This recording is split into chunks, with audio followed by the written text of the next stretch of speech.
ఇక్కడ నాకు ఇంకొక చిన్న యాంగిల్ని మీతోటి పంచుకోవాలనుకుంటున్నాను. ఇప్పుడు at the time of Britishers వాళ్ళు ఎక్కడైతే వాళ్ళ ఆఫీసెస్ని ఏర్పాటు చేసుకున్నారో దాని పక్కన ఉండేటటువంటి స్థలాన్నంతా కూడా క్రిస్టియన్ మిషనరీస్కి ఇచ్చారు 99 సంవత్సరాల లీజ్కి. ఇప్పుడు 99 సంవత్సరాల లీజ్ పూర్తి అయిపోయింది. మరి క్రిస్టియన్ ఆస్తుల్ని తిరిగి ప్రభుత్వం స్వాధీనం చేసుకుంటుందా? దానికి ఏదైనా మార్గాలు ఉన్నాయా? అసలు ఈ విషయం తెలుసా? ఈ ఆస్తులు ఇచ్చారనే విషయం అయితే తెలుసు. ఇప్పుడు కేరళలో క్రిస్టియానిటీ ఎక్కువ అని అంటారు. ఎందుకు ఎక్కువ అక్కడ?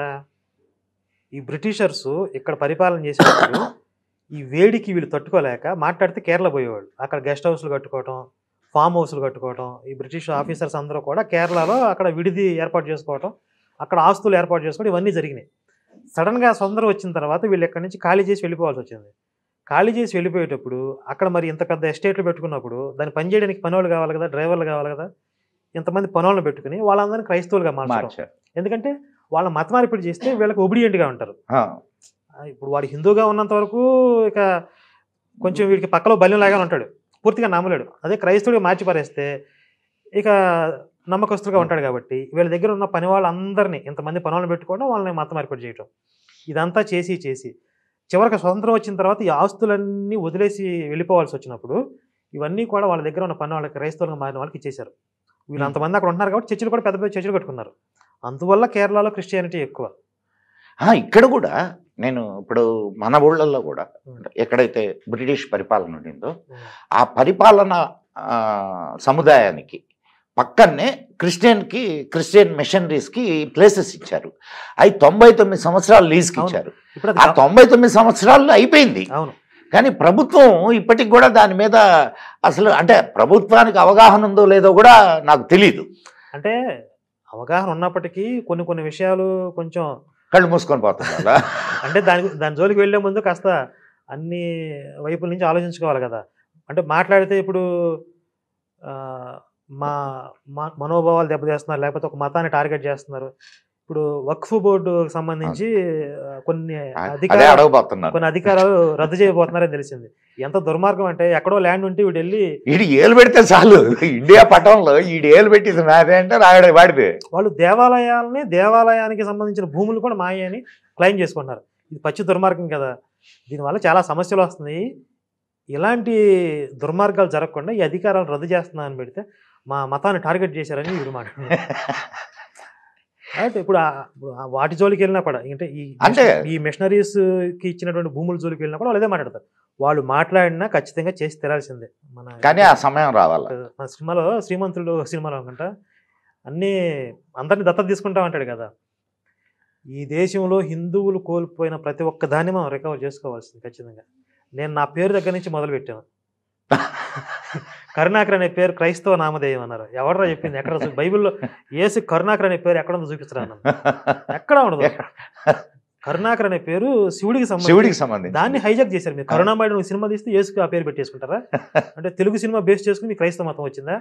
ఆ కరుణాకర్ అనే పేరుని రికవరీ చేసుకోవడం దగ్గర నుంచి మొదలు పెట్టారు. అసలు ఇప్పుడు బైబిలే తెలుగులోకి అనువాదం. తెలుగులోకి అనువాదం అయినప్పుడు కొత్త పదాలను ఎక్కడ తీసుకొని వస్తారు? ఆల్రెడీ ఉన్న పదాలని విశేషణాలనే వాడతారు దాంట్లో. సో ఇప్పుడు అంటే వక్ఫ్లో 44 సవరణలు ఇవాళే మనం ఈ చర్చ చేసుకునే సమయానికి అక్కడ అంటే పాపం వీళ్ళు ఏమంటున్నారంటే కంప్లీట్ మెజారిటీ రాలేదు కదా, ఇలాంటి నిర్ణయాలు ఉండవలే అనుకున్నారు. కానీ ఒక విషయాన్ని మర్చిపోతున్నారు వాళ్ళు. మోడీకి వీటిలన్నిటితో సంబంధం లేదు. తను ఏది చేయదలుచుకున్నాడో అది చేసిపోతాడు. అండ్ ఇంకొకటి, మీరు ఈ థర్డ్ టర్మ్ మోడీని కానీ గమనిస్తే చాలా అగ్రెసివ్గా కనిపిస్తున్నారు. వాళ్ళు ప్రిపేర్డ్గా ఉన్నారు. అంటే చాలా ఆలస్యమైంది. ఇప్పుడు జనాభా నియంత్రణ చేయకపోతే పరిస్థితి చేయి దాటిపోయిన తర్వాత మోదీ ఉన్నా ఎవరున్నా ఒకటి ఉపయోగం లేదు. ఇప్పటికే ఒక 60-70 సంవత్సరాలు ఒక దుర్మార్గపు పాలన వల్ల కొన్ని వ్యవస్థలు చెడిపోయాయి. ఖచ్చితంగా హిందుత్వం చాలా డ్యామేజ్ అయింది, చాలా బలహీనంగా. బెంగాల్లో పరిస్థితి ఏంటి? బెంగాల్లో ఈరోజు హిందువుల్ని నానా హింసలు పెడుతున్నారు. ఆవిడ మమతా బెనర్జీ ఏమంటుంది? బంగ్లాదేశ్ నుంచి వచ్చిన వాళ్ళకి నేను పౌరసత్వం ఇస్తానంటుంది. అది కాదు, మేము హిందుస్థాన్తో సఖ్యంగానే ఉండి ఇదేదో హిందూ అంటే విడగొట్టాలని చూస్తుంది అది, దాని ఒక సెపరేట్ కంట్రీ చేసింది అది. ఒక్కటి మాత్రం నిజం కరుణాకర్ గారు, నా ఇది 2014లో మోడీ గాని రాకుంటుంటే ఈ పాటికి 2-3 విభజనలు జరిగి ఉండేవి ఖచ్చితంగా. దానికి ఒక 10-15 సంవత్సరాల నుంచి వీళ్ళు చాలా వ్యవస్థను సరి చేసుకుంటూ వచ్చారు కాబట్టి జరగబోయే ప్రమాదం మనకి అర్థం కాలేదు. కానీ జరిగిపోయిన తర్వాత, చేతులు కలిగిన తర్వాత ఉపయోగం ఏముంది. అప్పటికీ ఇప్పుడు ఈ బంగ్లాదేశ్లో ఏ కార్డులు అయితే ప్లే చేశారో అదే కార్డులు ఇక్కడ కూడా ప్లే చేస్తున్నారు. ఇది రాహుల్ గాంధీ కానీ వాళ్ళ మిత్రపక్షాలు కానీ. సో నా అభిప్రాయం 2000 అంటే ఈ సంవత్సరం ఎండింగ్ ఇంకా చాలా చూస్తాం మనం. చూడాలని అనుకుంటున్నాను. అసలు సవరణలు కాకుండా వక్ఫ్ బోర్డు యాక్ట్నే ఎత్తేస్తే బాగుండేదేమో. అది కూడా వస్తుంది అంటారు. నన్ను ఎవరో చెప్తుండారు, ఒక బకెట్కి 44 చిల్లులు పొడిచారు, ఇంకా బకెట్ ఉంటే ఏమీ లేకపోతే. ఒకటేనండి, మనం ధర్మం కోసం లేదా అన్యాయాన్ని ఎదిరించడానికి పని చేసినా చేయకపోయినా చచ్చిపోతాం. చచ్చిపోయే లోపు చేసి చచ్చిపోతే చరిత్రలో మిగిలిపోతాం. అంటే కనీసం మంచిగా మన గురించి ఒక ప్రయోజనం అనేది ఉంటుంది జీవితానికి. అది ఎవడో గుర్తించడం లేదండి. ఇప్పుడు ఉదయం లేసింది మొదలుకొని నా పెళ్ళాం నా బిడ్డలు వాళ్ళకి సంపాదన ఉదయం నుంచి సాయంత్రం దాకా కష్టపడి సంపాదిస్తారు. ఏదైనా జబ్బు వస్తే హాస్పిటల్కి దారిపోస్తారు. ఇది తప్ప ఈ జీవితానికి ఒక ప్రయోజనం ఉంది, ఆ ప్రయోజనాన్ని సిద్ధింపజేసుకోవాలని ఆలోచించేటటువంటి వాళ్ళు చాలా తక్కువైపోయారు. ఇప్పుడు హిందువుల్లో ఉన్న ప్రధాన సమస్య ఏంటంటే పిల్లల్ని పట్టించుకోకపోవడం. ఎలా పట్టించుకుంటున్నారంటే, వీడిని ఇంజనీర్గా చేస్తే ఎంత వస్తాయి, డాక్టర్గా చేస్తే ఎంత వస్తాయి, వీడిని ఏటీఎంగా ఎలా మార్చాలి, అది ఈ విధంగా తయారు చేస్తున్నారు తప్ప ధార్మికంగా వీడిలో గనక ఫౌండేషన్ లేకపోతే మన ధర్మం గురించి, మన సంస్కృతి గురించి, మన చరిత్ర ఎందుకు అది లేకపోతే వీళ్ళు వృద్ధాశ్రమాలే. వీళ్ళని ఏటీఎంగా మారుస్తారు.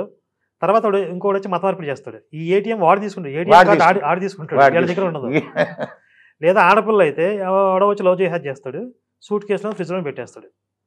అని పిల్లల్ని పట్టించుకోకపోవటం అనేది ఇప్పుడు చాలామంది మాకు కాల్స్ చేసి బాధపడుతూ ఉన్న విషయం ఏంటంటే, చిన్న చిన్న పిల్లల దగ్గర నుంచి కాలేజీలో ఉన్న వాళ్ళని కూడా మత మార్పిడి, పక్కనున్న పిల్లలు ఎవరో పాస్టర్లు కాదు, పక్కనున్న పిల్లలు మత మార్పిడి చేస్తున్నారు. సినిమా వచ్చింది కదా దాంట్లో, ఇది లవ్ జిహాద్ కేరళ ఫైల్స్, ప్రతి చోట జరుగుతుంది ఇది. నేను అందుకే చాలా వీడియోలో చెప్తున్నా, మీ పిల్లలు చదువుతున్నారు, ఎక్కడ చదువుతున్నారో వాళ్ళ పక్క నుండే పిల్లలు వాళ్ళకైనా వైరస్ ఉందేమో ఎంక్వైరీ చేసుకోండి. ఇప్పుడు కరోనా వైరస్ ఉంటే జాగ్రత్త మనం వేసుకుంటే పోద్ది. మన మత మార్పిడి వైరస్ అది, ఆడు కొరుకుతో వచ్చి మీ పిల్లలతో ఫ్రెండ్షిప్ చేసే వాళ్ళకి గనక వైరస్ ఉంటే వాళ్ళు ఖచ్చితంగా కొరుకుతారు. ఆ వైరస్ వచ్చింది మీకు తెలియదు, వాడు చాలా కాలానికి బయటపడతాడు. వెంటనే చెప్పడు, చెప్తే మళ్ళీ తిడతారు ఏమైనా అంటారు అని చెప్పి వాడిని పూర్తిగా బ్రెయిన్ వాష్ చేసి నీ తల్లిదండ్రులతో సహా మొత్తం సమాజాన్ని ఎదిరించాలి మన దేవుడి కోసం అని చెప్పి వాడిని ఒక జాంబీగా తయారు చేసిన తర్వాత వాడు బయటపడతాడు. అప్పుడు మీ మాట ఏమన్నాడు, ఎవడి మాట ఏమన్నాడు. అప్పుడు బైబిల్లోనే చెప్తుంది కదా, బైబిల్లో చెప్తుంది కదా, నన్ను విశ్వసించని తల్లినైనా తండ్రినైనా తోడబుట్టిన చెల్లినైనా చంపేయని, రాళ్ళతో సాగొట్టాలని చెప్తాడు.